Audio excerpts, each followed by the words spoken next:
Hello and welcome back to Space Engineers. In today's video, we're looking at another small block mining ship. This thing seen right behind me is called the SHR-M30 atmospheric mining ship, which is this glorious thing in the yellow colouring. So this features only atmospheric thrusters in our traditional rounded thrusters and our flat atmospheric thrusters. We've got a spotlight on top that we can use as a camera, we've got traditional cameras forwards and backwards, all detectors, antenna, and our drills have been very specifically placed to allow you to drill straight through a mountainside, which is something that I was questioning when I first loaded up this vehicle. Yes, we come with a very compact design, we have an ejection system on the side thanks to a side connector. We'll take a look at that when we go around the outside. So press the F10 and find this in spawn menu. The M30 atmospheric mining ship is 121 small blocks using one hell of a lot of the DLC packs. We see here it's got its block, PCU and mass all listed out, and it is available for console users on mod.io. So giving this thing a thumbs up and round towards the very front, have a quick look around the outside, we'll go and drive around for a bit, test it out, and just show you how this thing works against the mountainside right over there. In fact, there's the hole that I used to test this vehicle out before I started recording. So at the very front for the atmospheric mining ship, this is what we get. We've got ourselves our industrial cockpit to drive this thing around with two small atmospheric thrusters to help slow this thing down.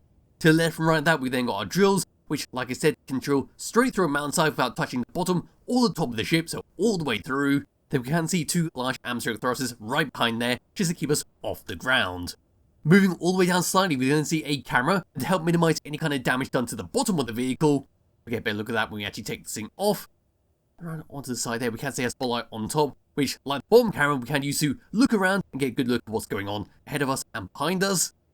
All the way onto the side, on the side of that drill, then they've got a column onto a barred window with a yellow armoured plate on the side for some extra decoration, and that leads all the way across to our fan atmospheric thruster. Then right behind that, that is our connector to dock this thing up, and of course to eject out anything we don't need, which by default is going to be stone. Around towards the very back of this thing, here we go, more fan atmospheric thrusters or flat atmospheric thrusters. I really have to stop calling them fan atmospheric thrusters. Yes, there's another connector to help dock this thing up properly, but unlike the one on the side, this one will not eject anything out when you click the button in the cockpit. This one is purely for docking up and to refuel this thing and recharge your batteries. Moving all the way up, looking down, there's a landing leg to help dock this thing up and actually clip it onto a wall, so when it's not in use, you can keep this off the ground, which is quite handy if you've got limited space and you need to have a land vehicle stored in the same area. But yes, looking down, we see a conveyor cap on the side of that connector. We then see a bunch of stuff in the middle here. We've got our gyroscopes, rotating light, our small beacon and antenna, and across onto the side there, there's our batteries all neatly tucked together. All the way through the middle there, another flat atmospheric thruster. There's the top of our large ones, gives off the ground. Right in the middle is a medium cargo container. Over to this part, a remote control block, within a small block air vent sucking oxygen from surrounding areas to refill your tanks up. There's our atmospheric thrusters we saw at the very front, saw ourselves down. And there is our searchlight at the front, above our cockpit. Moving all the way down under this thing, in fact, this could be quite hard to see, but we should be able to make it out. There is our ore detector, which is very much needed for any old mining ship. Another gyroscope, more atmospheric thrusters. There's the bottom of another warfare battery. Then at the side there, another conveyor cap on the bottom for our side connector. And there we are. That's how for the outside of the SHR-M30 atmospheric mining ship. That's bloody fantastic how it's all been set up. As a bloody good use for our flat atmospheric thrusters going all the way around this, to make sure it's got a nice compact design. But now what I'm going to do is grab our main character, get into the cockpit, and actually take this thing all the way off. So undoing that, putting on the atmospheric thrusters, then lifting it up. If I could actually make it unlock, there we go. All the way up, and here we are. So yes, we can clearly see our ore detector right below the cockpit with our camera on the front of it. There's a much clearer view of what's going on down below there. As for the actual controls of this thing, what we've got are two tabs to go through, but number 2 we don't really need to touch, because that's only for our rotating light and to lock and unlock our magnetic plates. Over to tab number 1, we've got number 1 for our drills, to left mouse to collect up all the ore, right mouse to make a very big hole. Number 2 and number 3 is then for your cameras, forwards and backwards, so we get a good look at what's going on. And to get an even better look at what's going on, we've got number 4 for our searchlight, where we can now just look all the way around like so. Anyway, hopping out of that, number 5 is then for your conveyor sorters, to eject out stone on and off, or to eject out anything else you don't want to do that you've manually set up. Number 6 is then for your connector to lock and unlock it. Number 7 is for our landing gear above that connector and the back. Number 8 is then to turn on and off our atmospheric thrusters all around the ship, that will bring us crashing down to the ground. Number 9 is then for your batteries to auto or recharge, that will cut the power completely, because that's the only thing powering this thing. As for that, that's for the controls. Now what I'm going to do is just spin this around with a gyroscope, that's our control, moving forwards. and then slowing down, we've got a nice lot of speed. That's to be expected from a small ship with this amount of thrusters all the way around it. But what I'm going to do is now skip out that part, come all the way up to this mountainside, and start to drill everything up. So turning off that conveyor sorter, coming up to this area that I was testing out a bit earlier. In fact, we'll go right above this, all the way up to it, slowing down in time. Now select the left mouse button and start to drill everything up. We're going to keep moving forward very, very carefully. I'll just show you how this thing can go all the way through. And here we are, so we've been drilling for a little bit, and as you can clearly see, the ship fits all the way through with the hole it's created by only using the left mouse button to collect up all the resources. I can just keep going and going and going, and there's no risk of this thing damaging anything on top, damaging anything below it. It's all perfectly safe to go all the way through a mountainside.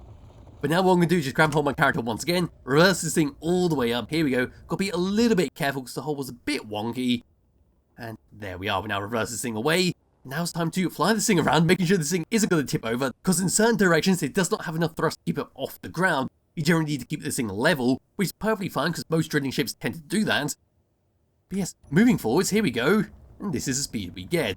For such a small ship with the amount of thrusters on this being completely full up, which we'll take a look at in the cargo containers a bit later, this thing is surprisingly fast moving forwards. Coming to a stop as well, it appears to be just as fast. So there's no risk of this thing slamming into your base, slamming into a station if you are charging towards it at high speed, especially if you're like me and have a Skybox that's increased the speed limit from 100 to 160 meters per second. This is perfectly fine at being used at high speeds when it's all full up.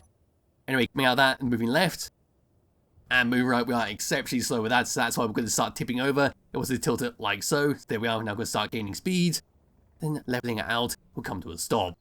If I then move it down, here we go, so we're going to get a lot of speed thanks to gravity and our sheer weight, but luckily due to the amount of thrusters below us, due to those two large normal atmospheric thrusters, we do have plenty of speed to stop us. We do have some respectable speed moving up.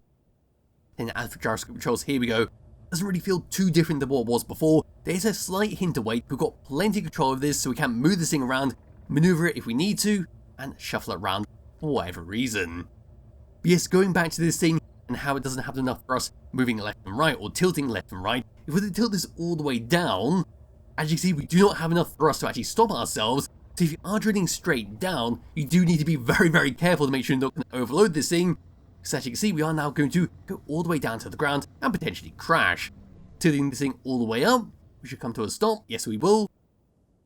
Now it's time for me to come into here and actually check all the cargo containers. Suppressing this, which is going to hide our connector on the side, which is going to be used for ejecting stuff out.